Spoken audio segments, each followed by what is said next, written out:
ආයිබෝවන් හිතවත් ගොවි මහතුනි මම ළඟදී දවස් දෙක තුනක වීඩියෝ එකක් දැම්මා ගොයන් කහ වීමට මේ දේශගුණයක් බලපානවා කියලා. ඒ ගැන ටිකක් තව ටිකක් පැහැදිලි කරන්න කියලා කීප දෙනෙක්ම ඉල්ලින් කරලා තිබ්බ කමෙන්ට් කරලා තිබ්බ. ඒක කියන්න කලින් මම මේ කරුණ ටික කියලා කියන්න. මේ තියෙන දැන් කහ විච්ච ගොයන් පඳුරු ටිකක් තියෙන්නේ. සාමාන්‍යයෙන් දැන් මාස දවස් 50කට වගේ කිට්ටු වෙන්න දවස් 45 50කට කිට්ටු වෙන්න ගොයමන් මේ කහ වෙලා තියෙන්නේ කුඹුරක් වෙනවාට මේකේ කුඹුරු. එතකොට මේ කුඹුරු කහ වෙන්න බලපාන ප්‍රධාන හේතු ටික මම කියන්නම්කෝ. කුඹුරේ මලකඩ ගතිය. ඒ කියන්නේ යකඩ විස වීම. පොටෑසියම් උණතාව, නයිට්‍රජන් උණතාව, වටපණු හානිය. ඒතර ওই ප්‍රධාන කාරණා වලට අමතරව ඒවා උග්‍ර වෙනවා. සාමාන්‍යයෙන් දැන් පවතින අපේ දේශගුණ තත්ත්වය. සාමාන්‍යයෙන් අපේ විද්‍යාඥයන් කියන්නේ සෙල්සියස් අංශක 25ට වඩා පරිසර උෂ්ණත්වය අඩු වුණාම ගොයම් වලට මුල් වල ක්‍රියාකාරීත්වය ටිකක් අඩපණ වෙනවා. එතකොට පෝෂක උරා ගැනීමේ හැකියාව එයාට අඩු වෙනවා. සාමාන්‍යයෙන් නයිට්‍රජන් හැම උරා ගැනීම මුල් වල 50ක් වගේ අඩු වෙනවලු මේ සීතල ජලයත් එක්ක. ඒතර පරිසර උෂ්ණත්වය අඩු වුණා කියන්නේ හිරුවලිය අඩු වුණා කියන්නේ වලාකුළු වෙහිබර වෙලා කළු වෙලා තිබ්බහම නිකාම්ම මේ අපේ පසේ තියෙන පසයි ඒක ජලයයි සීතල වෙනවා. එතකොට සාමාන්‍ය යූරියා හැම උරා ගැනීමේ හැකියාව 50%කින් දක්වා අඩු වෙනවා කියලා තමයි විද්‍යාඥයන් හොයාගෙන තියෙන්නේ. එතකොට ඔයාලා හිතන්නකෝ සාමාන්‍යයෙන් එහෙම උරා ගැනීමේ හැකියාව අඩුන ගාම නයිට්‍රජන් එහෙම උරා ගැනීමේ හැකියාව අඩුන ගාම පරිණත කොළ තියෙනවා ඉස්සෙල්ලාම ආපු කොළ. මෙන්න මේ වගේ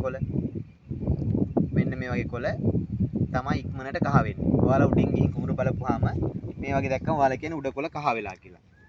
මේකේ වෙන්නේ අර වගේ පරිණත කොළ ඉක්මනට කහ වෙනවා.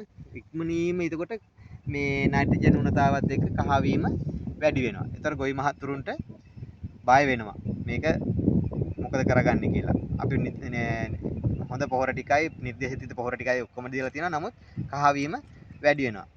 එතකොට ඔයාලා මෙන්න මේ වගේ පාරිසරික උෂ්ණත්වයක් තිබ්බහම මේ පවතින සීතල දේශගුණයත් එක්ක ඒ කියන්නේ නයිට්‍රජන්, ෆොස්ෆරස්, පොටෑසියම් උරා ගැනීම හැකියි වෙනවා. ප්‍රභා සංශ්ලේෂණය ගත්තොත් හිරුවෙලි අඩු වෙනවා. හිරුවෙලි අඩු වුණාම පත්‍රවල තියෙන හරිත ප්‍රදවල ක්‍රියාකාරීත්වය අඩු වෙලා ගොයන් කහ වෙන්න වැඩිපුර බලපෑමක් ලක් වෙනවා.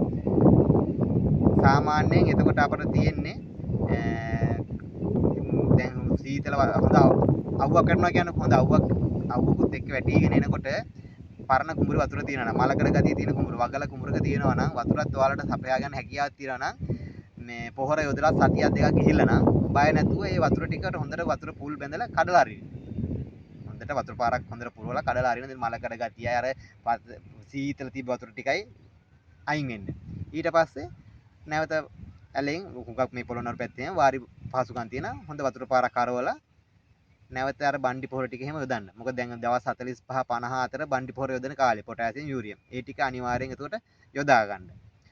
එහෙම යෙදීමෙන් ඕන නැවත ප්‍රකෘති තත්වයට ගන්න පුළුවන්. අර මුල් වල එහෙම නැවත යථා තත්වයට යලාපත් වෙලා උෂ්ණත්වයක් ටිකක් ඇවිල්ලා දැන් මොකද ආයෙ හිරුවෙලි වැටිගෙන යන කාලයක් එන්නේ. එතකොට පොහොර ටික යොදලා නැවත ගොයන් ගහ පණ ගහලා එයි. නිකරුණේ දිලීරනාශක දියර පොහොර නිකරුණේ යොදන්න යන්න එපා. කෘෂිකර්ම උපදේශක මහත්තයෙක් හම්බෙලා විස්තර අරගෙන ගොයන් ගහක් මේ වගේ ගලවලා බලලා වටපණු හානිය තියෙනවද? මේ කොලෙන් කොලේ බලන්න දිලීර හානි තියෙනවද? සාමාන්‍යයෙන් මේ දිලීර හානි තියෙනවා නම් මෙන්න මේ වගේ හොඳ කොලයක සිහින් තීත් දුඹුරු පාට තියෙන තීත් කොළ පාට ටිකක් පැල්ලම් මේ ඇහැ වගේ පැල්ලම් දක්නට තියෙනවා. එතකොට තමයි අපි මේ ඒක දිලීරයක්ද කියලා පහසුවෙන් හඳුනා ගන්න පුළුවන්. දිලීර නාශක තියෙනවා නම් මෙන්න මේ වගේ චූටි වගේ ඩොට් තියෙනවා. මේ වල පේන දන්න මේ මෙන්න මේ වගේ වල අප වැඩිපුර පත්‍රේ පුරා විහිදලා යනවා. එහෙම තියෙනවා නම් ඔයාලා දීර පොහොර එහෙම යොදන්න එපා ඒ වගේ අවස්ථාවකදී. මොකද දිලීර හානිය වැඩි වෙන්න ඉඩ තියෙනවා. එතකොට දිලීර හානියක් කියලා දැනගත්තාම දිලීර නාශක යොදලා ඊට පස්සේ පොහොර එහෙම යොදන්න වග බලා ගන්න. හුඟ දෙනෙක් ඉල්ලීම හින්දා මම ආයෙ මේ ගැන පැහැදිලි කිරීම වීඩියෝවක් දැම්මේ. සීතල කාලගුණය, හිරුවෙලි අඩුවීම, පෝෂක උරා ගැනීමේ හැකියාව අවම කරනවා. ඒක විද්‍යාත්මකව හොයාගත්ත කරුණක්. ඒ හින්දා මේ මාස් කන්න. විතරක් නෙමෙයි දැන් අවුරුදු 3කින් මාස් කන්නත් දැක්කම අපේ මේ සීතල කාලගුණේ වැඩි වෙලා තියෙනවා. සෙල්සියස් එක සාමාන්‍ය 30ට අඩු වෙලා වගේ තියෙනවා. උදේ පාන්දර එහෙම ගත්තාම දවස පුරාම සීතලක් තියෙනවා. එතකොට වැඩිපුර යූරියා දාලා ඊළඟ එන හානිය එන්නේ කීඩාවන්ගේ හානිය. මොකද හොඳ ගොයම් ලස්සනට වෙලා කොළ මාංශල වෙලා හානි කිරීම හැකියාව වෙනවා. කොළ හකුලන දලඹුවා වෙන්න පුළුවන්. ඒ හින්දා නිර්දේශ ප්‍රමාණයට පොහොර ටික යොදා ගන්න. පොටෑසියම් එහෙම අපි දැන් කියන සාමාන්‍ය අක්කරට මේ වගේ කාලෙක නම් කිලෝ 40ක් පොහොර දෙකකට සති මාස 3මාර වීක නම් සති 4 වෙනි සති 6 වෙනි යෙදුවාම සුදුසුයි කියලා ඒ විදිහට යොදලා වගාව සාර්ථක කරගන්න විමසිල්ලෙන් ඉන්න. ඉතින් බොහොම ස්තුතියි.